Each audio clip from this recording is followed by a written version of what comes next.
All right, so in this video, as promised in the last one, I'm sorry about the babbly nature of some of these guys, but there's so much stuff to cover.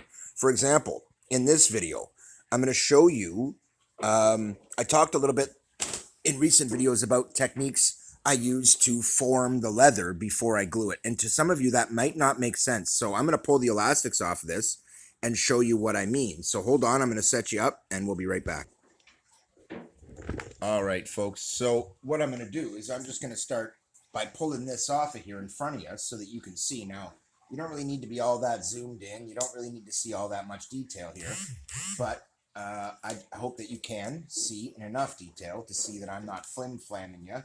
And look at that. I just took the first elastic off, and you can clearly see here that this has the impression of that, and it is really formed snugly. And what you're going to find is that when I remove all these elastics, I don't actually need to glue it.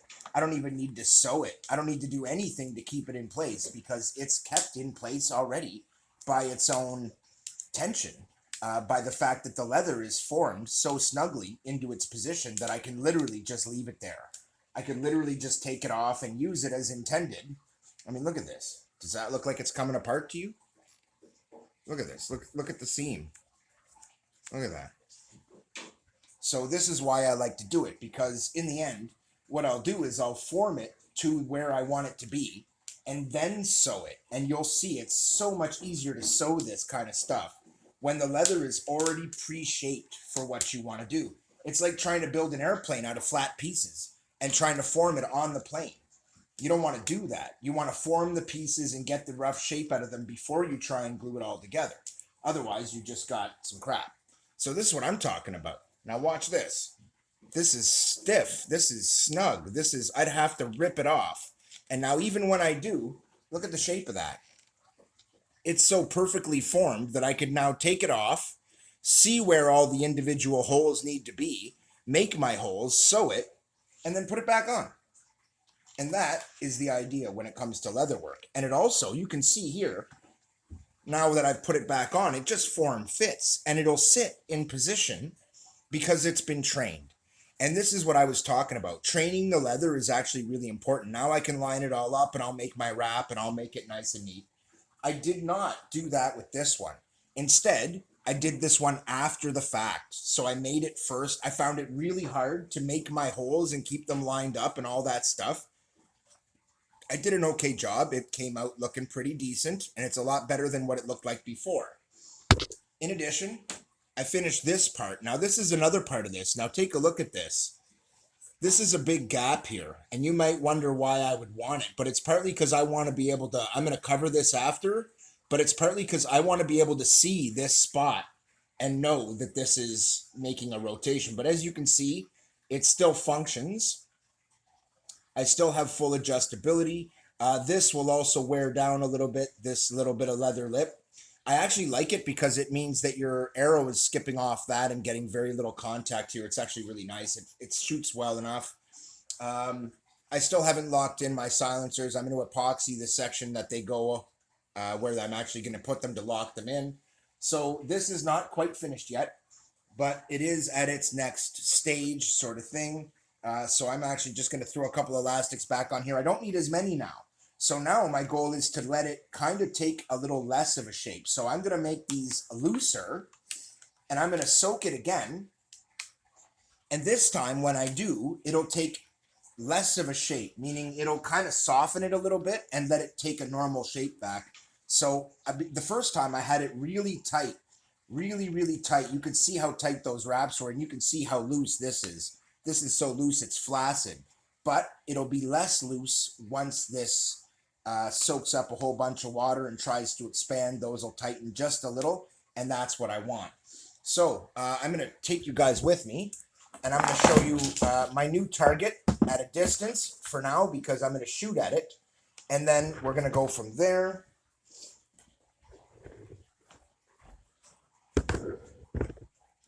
Now you can see my new target. Sorry guys, let me just set you up here.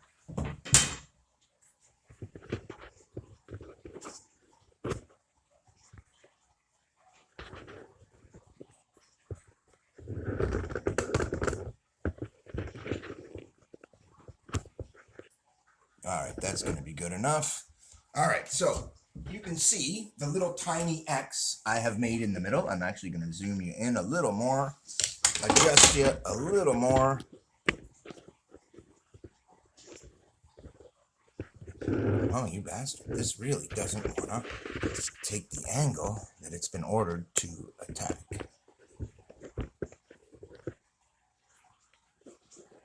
Really pain in the butt, but we got this. So now you can see the little Band-Aid X in the middle. That's what I'm going to be aiming for. And then I'm going to show you my target. So I'm backing up to 20 feet. This is a measured 20 feet, which isn't much. I'm just going to flake some pretty light shots in there. And I'm going to show you my new indoor target shooting setup. I gave a lot of thought to how to get practice indoors without wrecking the place, without wrecking a whole bunch of targets, without getting foam everywhere as I blast through one crap foam target after another. Now, this was something that I came up with. I found this yesterday, and I thought, you know what, this is going to make the perfect target setup for me. I don't even have a target hung in front of it yet. And right now, all I want to do is show you how tough this is, because it really is a tough little setup. And I'll show you what I'm shooting here. Whoa. Okay, this is like a broadhead.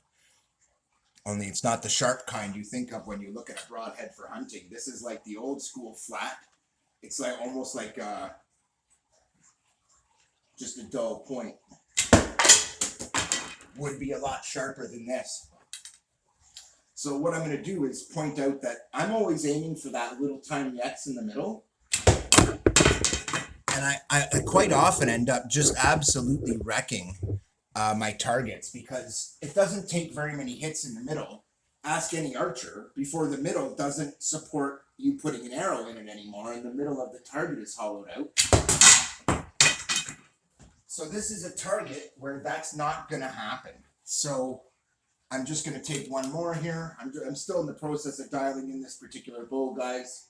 It takes a lot of shooting to really dial in a bow and make it the way that you want it. And in the end, you know, the more time you spend shooting, the more likely you are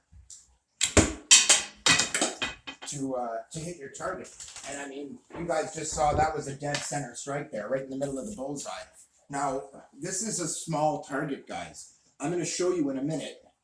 As I increase my accuracy, that should be close, SD. Okay, so we're going to stop there. I hit the middle of the target again. SD, she be good, but I not be so good. So, I'm just going to go over here and show you. This was, of course, the bow that I was just shooting. So now let's go take a look at my target. And you can see here, this has had a lot of hits on it. Every one of these guys is a hit. Every one of those bubbles is a hit. Okay, so I've been shooting at this a lot. You can see this is hollow. You can see I've busted these apart. I love this about it. I got Band-Aids, man. They're cheap targets. This used to be my target. So I'm going to get my measuring tape real quick and show you guys what we're looking at for measurements, because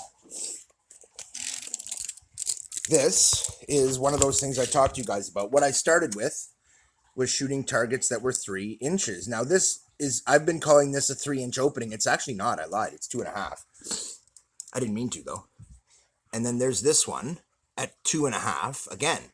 So these two, even though they don't look the same, they're actually the exact same. It's just one is round and one is square. So now that I've showed you that, I'm going to put this aside. I no longer use those kind of targets. This is way superior, but it did take some planning. Now this is a rubber material. It's actually really good stuff. I've shotted it without any foam backing in it. That's extra. And I'm going to pull that out now, and I'll show you what I've done to this and what it is to start with, because you occasionally will see these thrown out.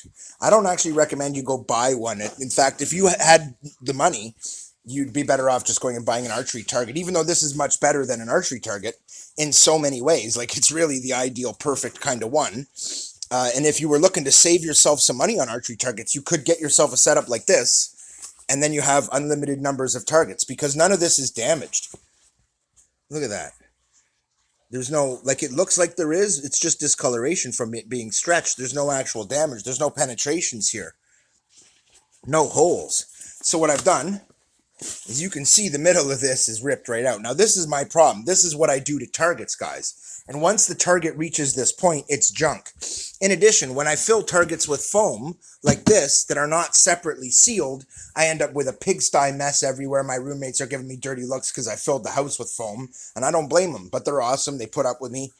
And so I was thinking, man, what could I do to make this neater and less noisy and all that stuff? And this is a win on every count. So I wanted to show this to you guys. So what I've done here is, this is actually all entirely foam. There are 3 separate grades of foam here, and they're actually increasingly stiff as you move toward the back. This is like this memory foam that's support stuff for your back. This was actually a piece of back gear. Then this is much stiffer foam, and then this even stiffer still. So it's really nice backing for something like this, but you don't want to use sharp tips. This was, I built this so that I could run non-sharp tips of the type that you've seen me running, and they work really, really well.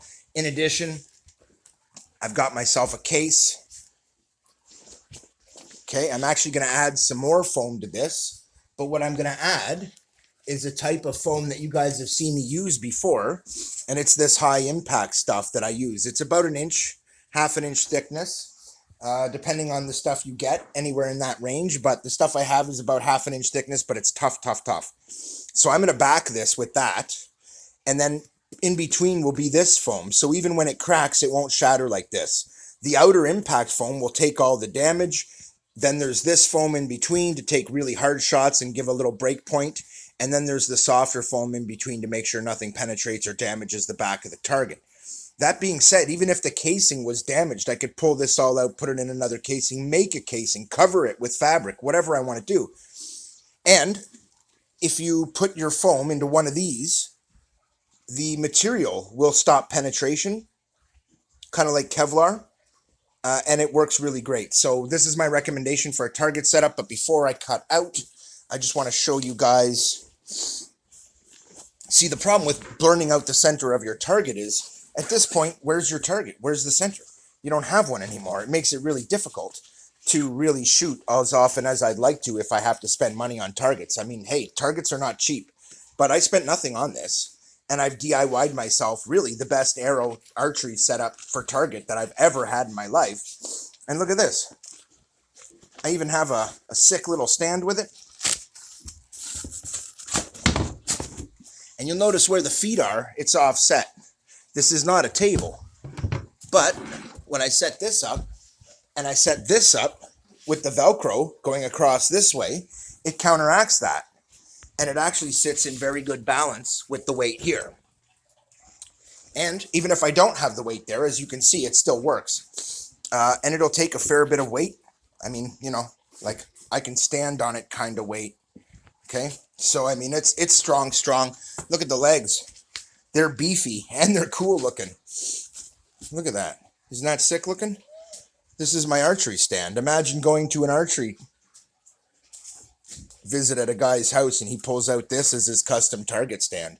You know what I mean? It's a pretty sick setup, guys. Anyway, that's it for this one.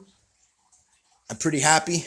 I've got a great target setup that I can shoot indoors. I've got my bows. I've got no proper arrows, but that's next. And once I get proper arrows, I'm going to go to the automotive section and buy a bunch of these caps and make my own tips, because even a traditional archery tip is sharp. It's made to penetrate a target and to stick in the target. I want exactly the opposite. I want to bounce it off the target and have it come right back to me, and that's what this does. Half the time the round bounces and comes back to me.